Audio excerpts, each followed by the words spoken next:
Di masa ini daerah Islam meluas melalui Afrika bagian utara sampai ke Spanyol di belahan barat dan melalui Persia sampai ke India di belahan timur. Daerah-daerah tersebut tunduk kepada kekuasaan Islam. Di masa ini pula perkembangan ilmu pengetahuan sedang dalam tahap sangat tinggi, baik dalam bidang agama, bidang umum, bidang kebudayaan, serta peradaban Islam lainnya. Pada masa ini lahirlah ulama-ulama besar seperti Imam Maliki, Imam Abu Hanifah, Imam Syafi'i, dan Imam Ibnu Hambal dalam bidang fikih. You can be the beauty and know you can be the man.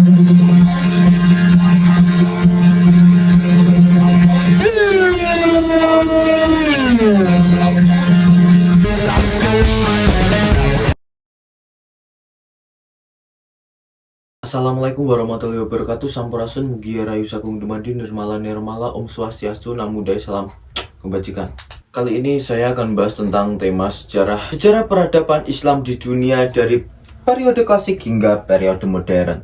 Perlu diketahui setiap kaum muslimin wal muslimat wal mu'mini wal mu'minat. Pasalnya hal ini membantu seorang muslim mengenali bagaimana agama Islam berkembang di masa ke masa. Menurut Naurouz Zaman Siddiqi, sejarah peradaban Islam dibagi menjadi 3 periode. Sejarah peradaban Islam terbagi menjadi periode klasik, periode pertengahan, dan periode modern.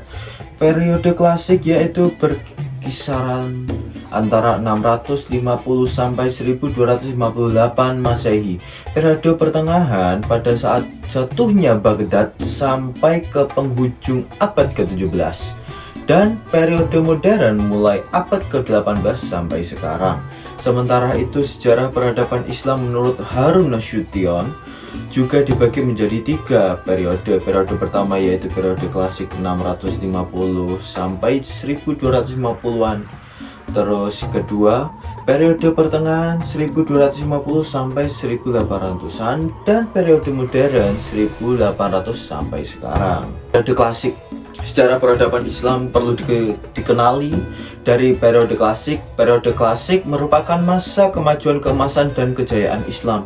Sejarah peradaban Islam pada periode klasik penting kamu pahami. Periode klasik ini dibagi menjadi 2 fase, yaitu fase integrasi dan fase disintegrasi. Pertama adalah fase ekspansi, integrasi, dan pusat kemajuan 650 sampai 1000 Masehi. Di masa ini daerah Islam meluas melalui Afrika bagian utara sampai ke Spanyol di belahan barat dan melalui Persia sampai ke India di belahan timur. Daerah-daerah tersebut tunduk kepada kekuasaan Islam. Di masa ini pula perkembangan ilmu pengetahuan sedang dalam tahap sangat tinggi, baik dalam bidang agama, bidang umum, bidang kebudayaan, serta peradaban Islam lainnya. Pada masa ini lahirlah ulama-ulama besar seperti Imam Maliki, Imam Abu Hanifah, Imam Syafi'i, dan Imam Ibnu Hambal dalam bidang fikih. Ada juga Imam Al-Asy'ari, Imam Al-Maturidi, Imam Wasil Ibnu Atha, terus Abu Huzail, terus Al-Nazam, dan Al-Juba'i dalam bidang teologi.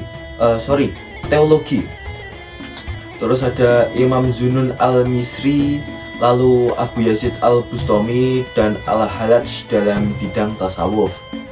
Terus ada lagi Al-Kindi, Al-Farabi, dan Ibnu Sina, dan Ibnu Miskawayh dalam bidang filsafat.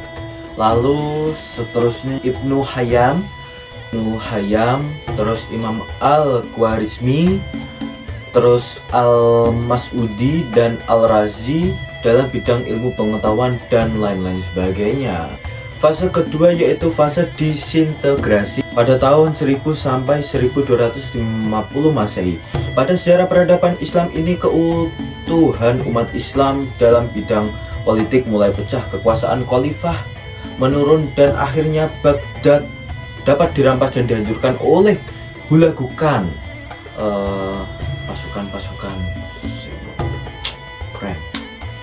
Di tahun 1258 Masehi, Khalifah sebagai lambang kesatuan politik umat Islam yang hilang. Periode pertengahan. Sejarah peradaban Islam pada periode pertengahan juga dibagi dalam 2 fase.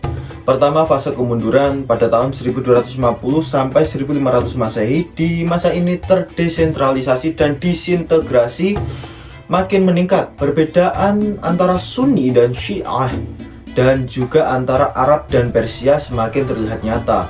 Dunia Islam terbagi menjadi dua, yaitu bagian Arab yang terdiri dari Arabia, Irak, Suriah, Palestina, Mesir, dan Afrika Utara berpusat di Mesir.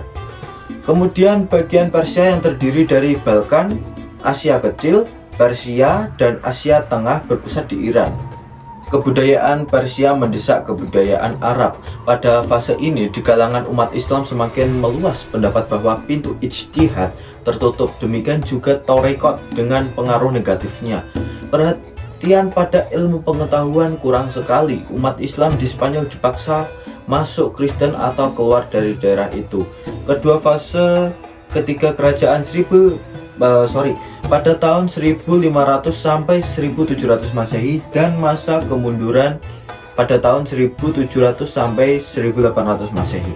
Tiga kerajaan besar tersebut adalah kerajaan Utsmani di Turki, kerajaan Safawi di Persia, dan kerajaan Mughal di India. Kejayaan Islam pada tiga kerajaan besar ini terlihat dalam bentuk arsitek, peninggalan-peninggalan sampai sekarang dapat dilihat di Istanbul, lalu Iran, dan Delhi, New Delhi biasanya kalau orang-orang lain menyebut.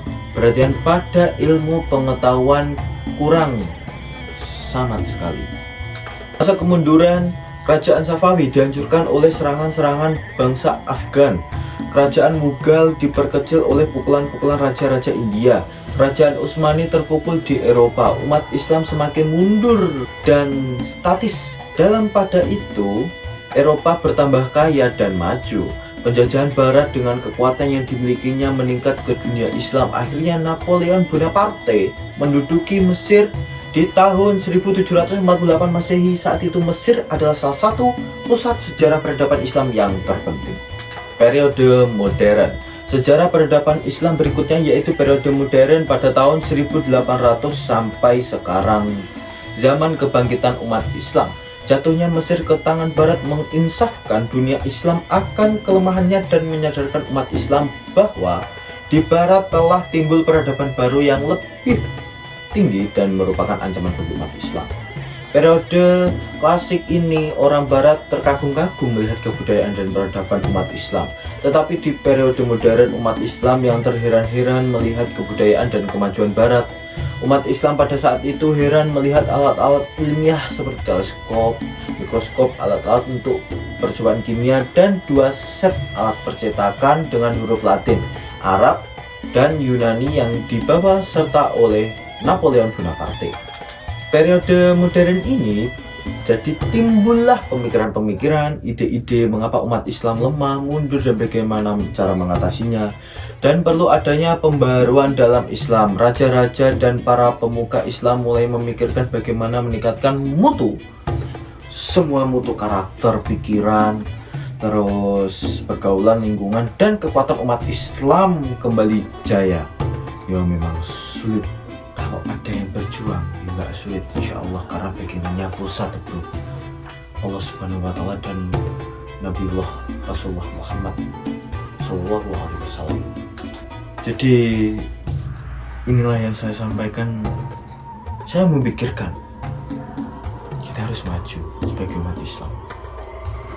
Ya Islam harus Islam harus kaya. Bagaimanapun caranya, dengan cara yang halal. Tapi gimana ya?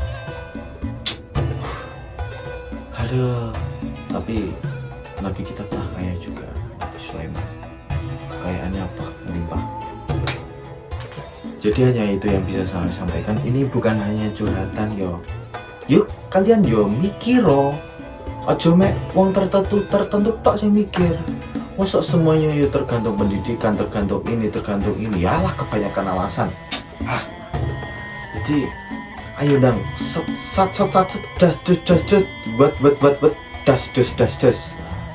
Jadi itulah, kalau ada saran, solusi, terus ada yang salah, jangan dicaci, jangan dimaki, jangan dibenci, dinasehati, ditemani, dibaiki. Yo ngono kuwi ya Islam.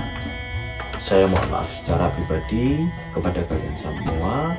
Hampura ingkang agung, ngapunten ingkang kathah. Wallahul muwaffiq. Saya pamit undur diri. Wallahul muwaffiq ila aqwamit thoriq wa billahi taufiq wal hidayah wa ridha wal inayah. Wassalamualaikum warahmatullahi wabarakatuh. Sampurasun negara sagun dumadin nirmala swastiastu. Namo Buddhaya, salam kebajikan.